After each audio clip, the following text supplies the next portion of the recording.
ito kaysa sa mga nauna niyang mga kalaban.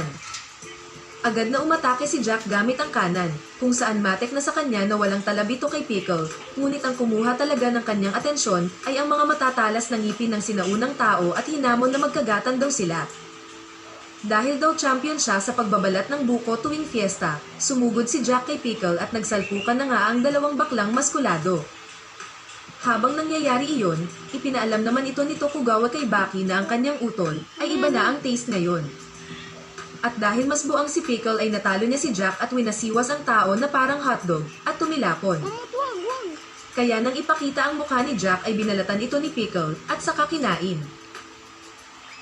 Dahil hindi na daw siya makakapang chicks ay nagalit si Jack at inuppercut niya si Pickle na nagpalipad rito.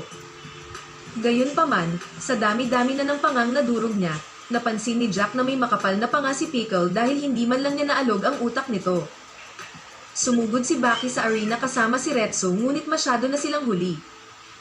Ginawa muli ni Pickle ang kanyang tuwad fighting pose at sumugod kay Jack na madali itong naihagis dahil sa epekto ng mga steroids at droga na ininom niya. Nagpatuloy ang epekto ng droga kay Jack at sinimulan niyang bugbugin si Pickle habang pinapakita ang lakas ng isang modernong tao. Kinagat pa nito ang tenga ng sinaunang tao na ikinagulat ng lahat at saka dinura sa mukha ni Pickle. Ikinagalit ito ng gusto ni Pickle ngunit nang muling umatake si Jack ay nakita nitong nakatayo lamang si Pickle. Habang naguguluhan si Jack kung paanong nagawang makailag ni Pickle na hindi umaalis sa kanyang kinatatayuan, muli siyang umatake ngunit nakita niyang nakatayo lamang si Pickle sa kanyang harapan. Habang ang mga nanonood ay nakita kung gaano kabilis si Pickle, na-realize na din ni Jack na bago pa tumama ang kanyang atake ay umiilag na si Pickle at tumatalon pabalik gamit ang pader, kung saan naiinis siya dahil ginawa pa sa kanya ito ng 2 beses. Kaya nang sumugod ang dalawa ay mas lalong lumakas ang suntok ni Pickle na ikinadurog ng panga ni Jack at nawalan ng malay. Dahil sa kanyang pagkapanalo ay muling nagdiwang si Pickle, ngunit nang balak na nitong kainin si Jack ay napahinto ang caveman at may naramdaman ito na kanyang kinatakot. Naihalin tulad ni Pickle si Jack sa isang pulot-pukyutan na kanyang pinatay at kinain noong siya ay bata pa lamang.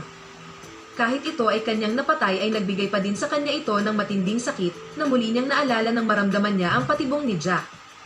Kaya nang magtaka sina Baki at Tokugawa kung ano ang kinakatakutan ni Pickle, nilapitan ito ng matanda at biglang umatake si Jack. Buti na lang ay maliit ang matanda kaya hindi siya natanggalan ng ulo. Kung saan kahit nawalan ng malay, ay ito ang patibong na inihanda ni Jack na kapag nasundot ang medulla oblongata, ay maaaring ikamatay ni Pickle. Nang dalhin si Jack sa ospital, ay agad naman nagamot ito ni Kureha at pinagbigay alam niya ang balita sa dalawang matanda.